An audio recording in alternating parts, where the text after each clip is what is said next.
And the Auburn Tigers fall to the Duke Blue Devils, 84-78. This is Locked On Auburn live edition. I'm Zach Blackerby. Thank you so much for making Locked On Auburn your first listen every single day.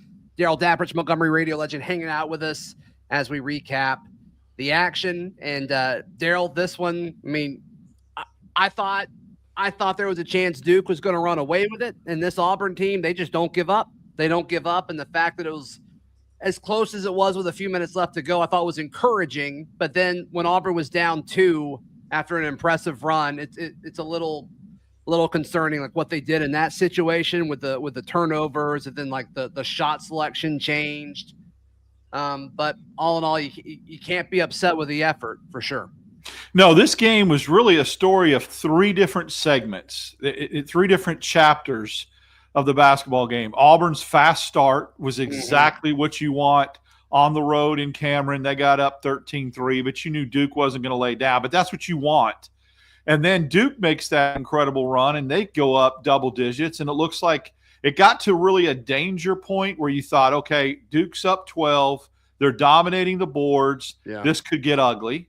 But Auburn fought back, and then the third segment's the most frustrating one. Multiple opportunities with Auburn down 2 to tie or take the lead, and they could not get over that hump. Just couldn't do it.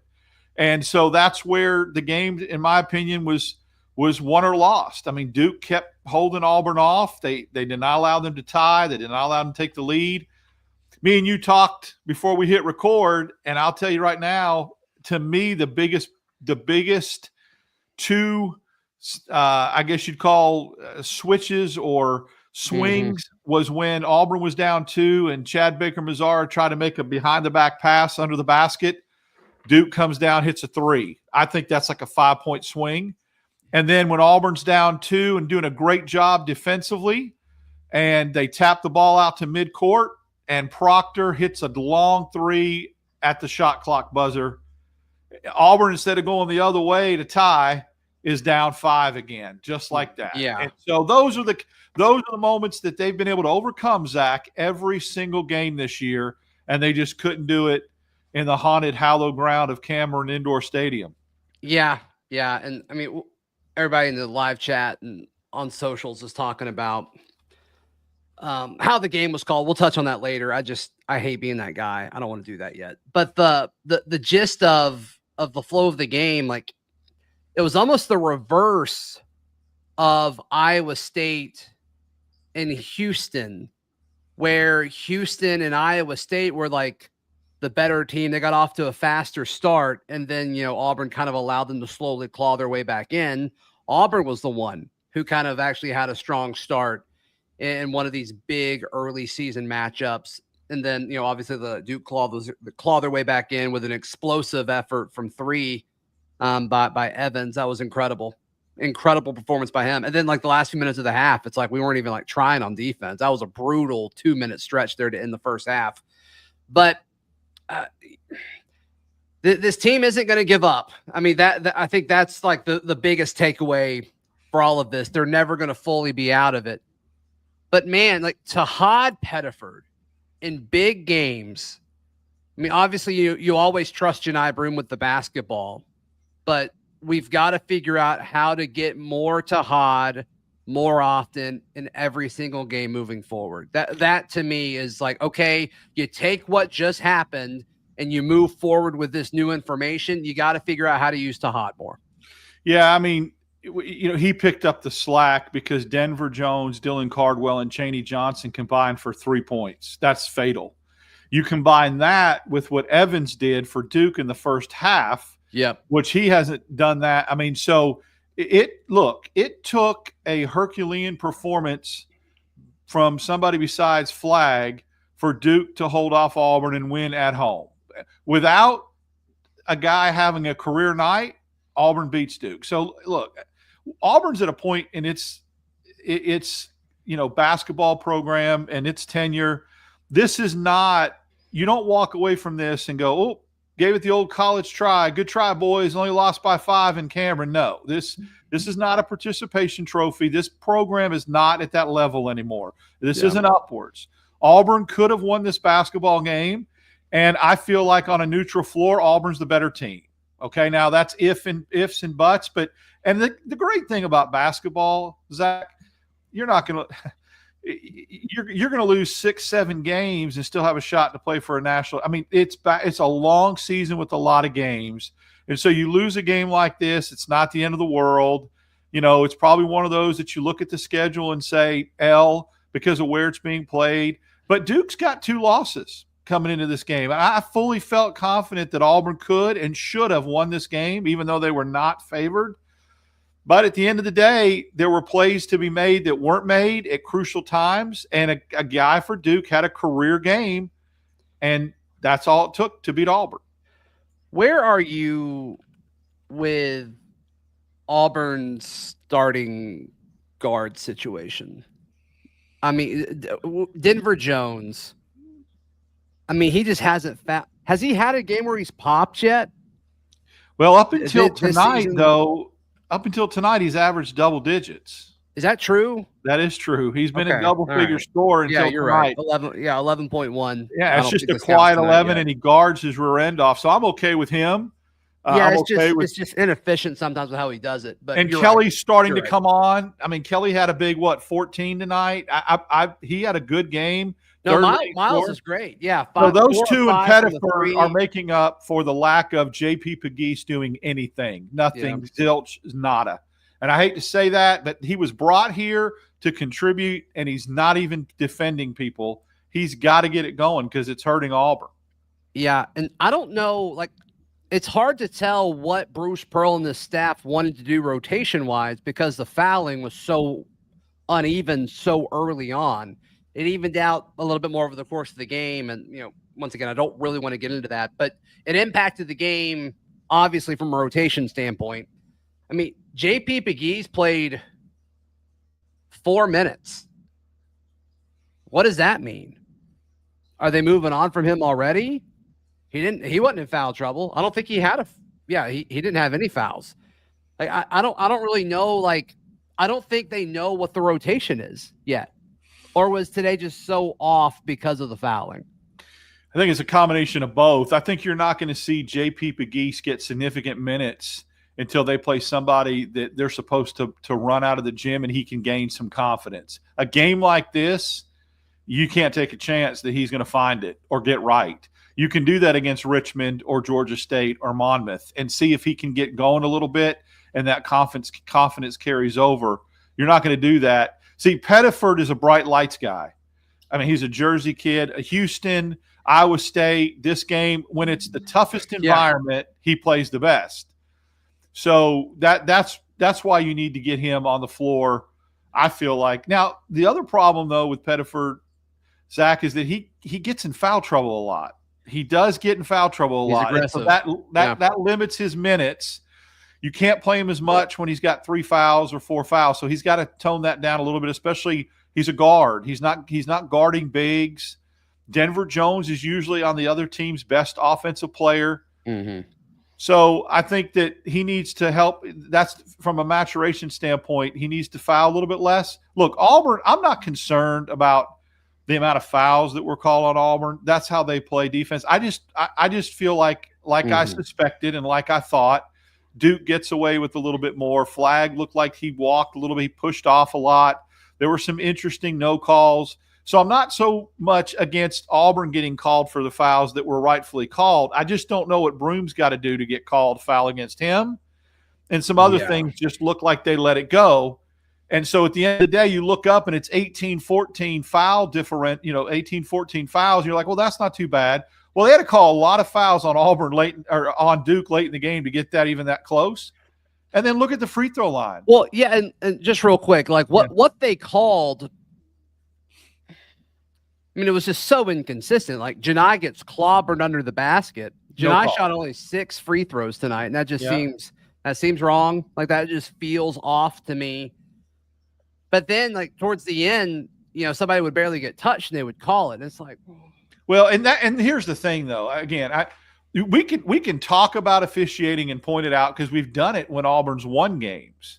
So this is not a diatribe on Auburn lost this game because of officiating. It's absolutely not the reason why they lost. It wasn't even a contributing factor. It's what you get when you go into Cameron. It just is. They swallow their whistle sometimes. They give deference and respect to the logo, to the arena, and it's just what you. And Auburn almost overcame that. But you can't do the things that Auburn did and overcome that. You can't turn it over, double the amount of do.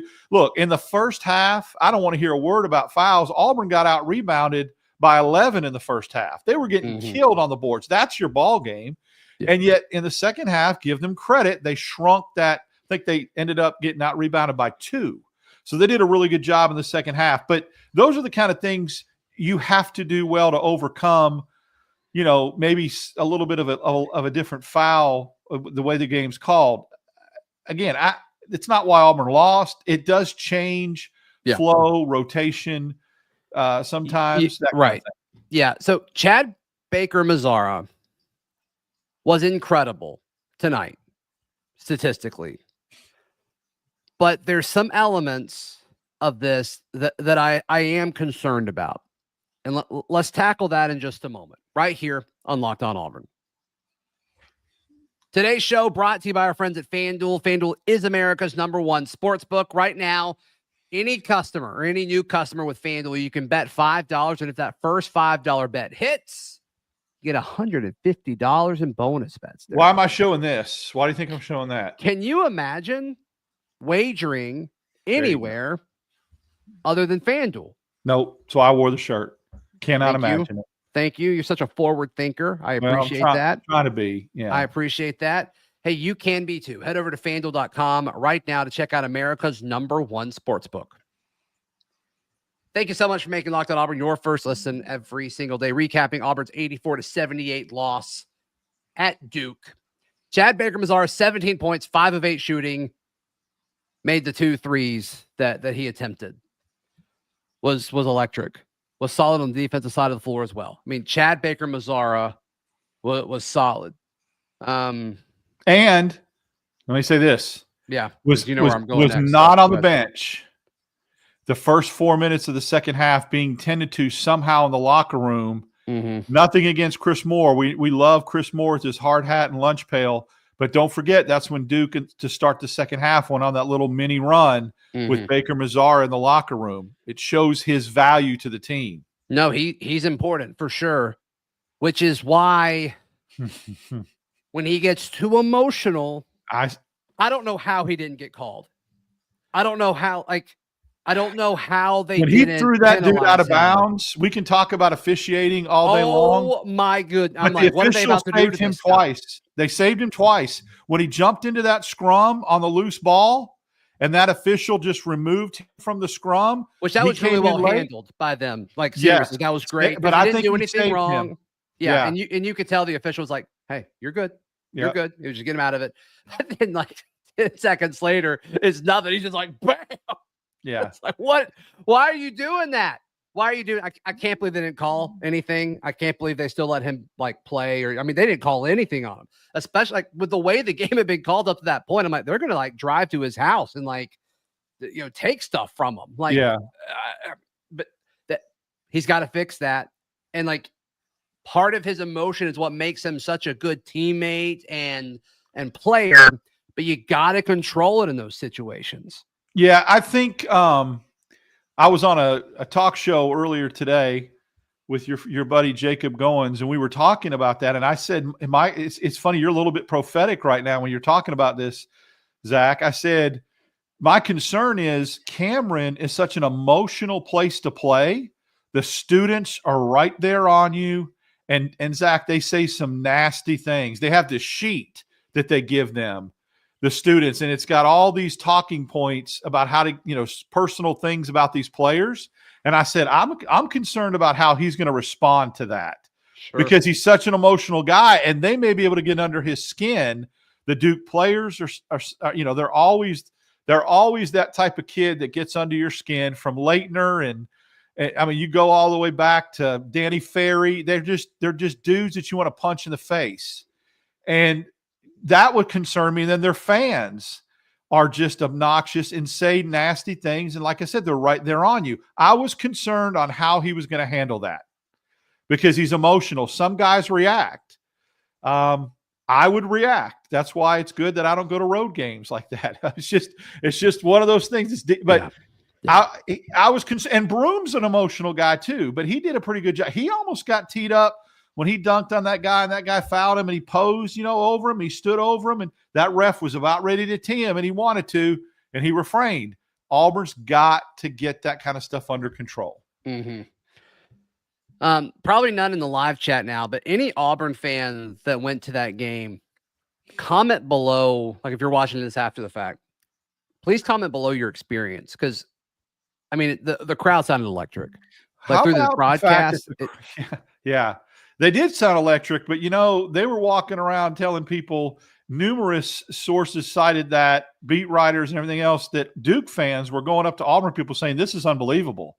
I can't believe the way you guys traveled. I can't believe your crowd. This is, and so that's pretty special to go into Cameron Indoor and have that much of an impact, only getting a certain block of tickets. But they were commenting about how this is the biggest turnout they've seen in a long time. And that's for Auburn. So the student section was lit. It was full. Just really, I don't care about the experience or Auburn coming away going, what a great experience. They can use this later. I will say this, they didn't even blink in one of the toughest environments. I heard somebody say on a national show, and this is the best way to sum it up, Auburn's about to find out tonight what it feels like for opponents that come into Neville. They're about to get a taste of what opponents have to face when they come into the jungle. That was a national guy saying that. That speaks volumes. So, yeah, I mean, they didn't blink. They weren't intimidated. That's not why they lost the game. So will that help them down the road? Yeah, just collectively this whole schedule will. But, this was not one of those situations like, oh, Auburn acquitted themselves well. No, they could have won the game. They could have won this basketball game had they done a few different things. Yeah, no question about it. No question about it. Curious to see how different the rotation is moving forward. Like, do we see more Tahad? Do we see less JP Piggies? I think so. I have a question for you, my friend. Doesn't Auburn play Sunday against Richmond? How do you feel the Spiders, who knocked them out of the NCAA tournament, Charles Barkley's last year? It was a devastating first round, devastating. So how do you feel like Auburn will come out after playing such high-level teams, high-level competition, and high-level venues, environments? Even though Maui's a high school gym, the environment was high level. How do you think they'll come out against Richmond Sunday, being back home? Will they have to get up for that because it seems anticlimactic after what they've had to run? I don't think so at all. I think it's been forever since they've played at home. It feels like. I bet they're stoked to get back. I mean, they went off and won Maui and showed that they belong at against the cream of the crop against Duke. I don't think the Auburn fan base in Neville is going to let them just coast. I think it's going to be electric. 11 o'clock tip on a Sunday, little unusual, but still, I think I think it's going to be. I think they're going to be fine, 100%. What do you think? I'm concerned that it's going to be a little bit of a slow start. I feel like they'll have their way with Richmond, but it'll be one of those kind of sluggish, slow starts where they have to get the footing just because. I think Bruce Pearl is going to use the tape from tonight to rip them up. Well, here's the thing too. The last time they played on a Sunday morning, it was not good. And that was at Appalachian State in Boone, North Carolina. This is different. They're playing at home. Yeah. I'm not saying Auburn's going to have problems with Richmond. I'm just saying the start and how long it takes to get them going may seem a little bit different because they're really going to have to get themselves up emotionally after playing all these big games at all these big venues. But you're right. The crowd's going to be electric, and the crowd's going to be – I hope Sunday morning tip at 11 doesn't affect turnout. I mean, that's it's kind of a weird time, to be honest with you. I mean, it really is. So, especially down in the South, to tip off at 11 a.m. on a Sunday, if you catch my drift. But yeah, no, I got it. So yeah, I mean, I'm going to be going to the early service that day. Yeah, sure. exactly. Me too. So, and all those college students in the jungle need to be going to the early service too, right, Zach? Yes. Yes. Okay. Just teasing. So, but it's fun to see them get back home and get right. I also wonder what this does. Well, Auburn will have a game. Yeah, they'll have played that game before the next poll comes out. So it'll be interesting to see if they drop it all. If they smoke Richmond, they probably won't drop them at all. Oh, they'll drop them some. I don't know.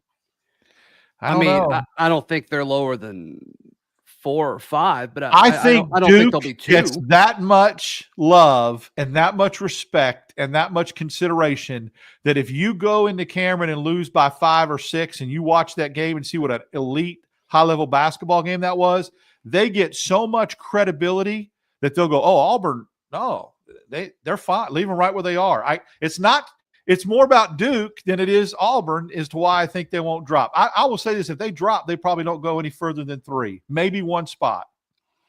Has anybody else around us lost? Well, we'll see. I mean, you'll have until – Alabama had a big win against North Carolina. Iowa State beat Marquette. They were right behind Auburn. Marquette was 5th in the country, and Iowa State beat them. Kansas lost to Creighton. No, we may not drop. See? Hey, how about that, though? That Iowa State win over Marquette bodes so well for Auburn. Dude, Iowa State's good. They are very good. Iowa State's team. Better than Duke, in my opinion, on a neutral floor. Say that again. Iowa State is better than Duke on a neutral floor. Then is Houston the 3rd best team Auburn's played, would you say? Yeah. North Carolina. On a neutral floor. Yeah, North Carolina. No, they're I don't know what to think about North Carolina. I mean, all the teams they've lost to, right, have been pretty solid teams. So I don't really know what to do with that. They've got 4 losses, don't they now? I think. That's kind of crazy. And Memphis is ranked 16th, is what I think I saw. And they beat Louisiana Tech like a drum tonight, who's not very good. So, all these ranked teams that Auburn had to get up for are winning, except North Carolina. So, yeah. North Carolina played Alabama. Like, it's not like they're playing – like, North Carolina's not playing, like, bad teams. Yeah, but you shouldn't lose by 16 or 17 on your home floor. I got you. I'm sorry. The Dean Dome is supposed to be one of those places, it just is. And to lose by that much, that's concerning. I could see if it was in Tuscaloosa or on a neutral floor, but in the Dean Dome. All right, let's play our game. So, what is Auburn? Live chat, comment. How many games does Auburn win? What's Auburn's record over their next 5 opponents? They play Richmond on Sunday, and then the following weekend, it's the holiday Hoopsgiving, where they play Ohio State in Atlanta. Then a few days later, they will host Georgia State, and then they play Purdue 4 days after that in Birmingham. 2, 3, 4, 5. Okay, so and then you got Monmouth. Monmouth. Yeah. Monmouth. So what is Auburn's record in those 5 games? I'm going to say 4-1. Me too. I still have a hard time thinking Purdue is going to come to Birmingham and beat Auburn. I think Auburn beats Ohio State in Atlanta. That it's the Purdue game because Purdue is ranked. Purdue has beat Alabama, albeit at Mackey Arena at their place. Birmingham is Auburn North, man. And so I don't know. I'm so close at saying 5-0 because I don't want to concede that, but I just what, I'm going to change my pick. I'm going to say 5-0. Okay, I'll say 4-1 just to be a little. But what that does is that gets Auburn going into their conference portion of their schedule, only having 2 losses in this non-conference, which we would have taken all day long. That's true. Purdue, more like don't. Am I right? There you go. Yeah, it's going to be hard in Birmingham. They could be a 5-0. It would not surprise me one bit. I'm just going to say 4-1 for a little balance, but I think 4-1 is totally realistic. Yeah. Ohio State isn't as good as we thought, right? Pitt beat Ohio State at the buzzer and just got absolutely boat raced by Mississippi State tonight. So Ohio State is 5-3. I'm assuming that's updated through tonight. And then, they're 29th in KenPom. So I don't really know what to do with that. Yeah. I don't really know what to do with that. Yeah. We'll see. All right. How can people check out everything you've got going on? Follow me on X, Dap6410, Instagram, Darrell Dap. Shows drop with you on Wednesdays and Fridays. And tomorrow morning. And then we'll be doing a little bit of I'll be doing a DAP recap on this game in the barn, auburn.com. Some takeaways about this big basketball game. And, just be with you a lot. All these lives. Sunday morning, we'll be having Sunday morning, 1 o'clock. It's no Sunday lunch after church. We're going to be going live, man. Yeah. We need to get some chicken in a crock pot and whatever it is people serve up down on Sundays, like, church food, right? The potluck thing. Yeah, potluck stuff. Yeah. All right. Please like the video. Please subscribe. We'll see you next time. This has been Locked On Auburn.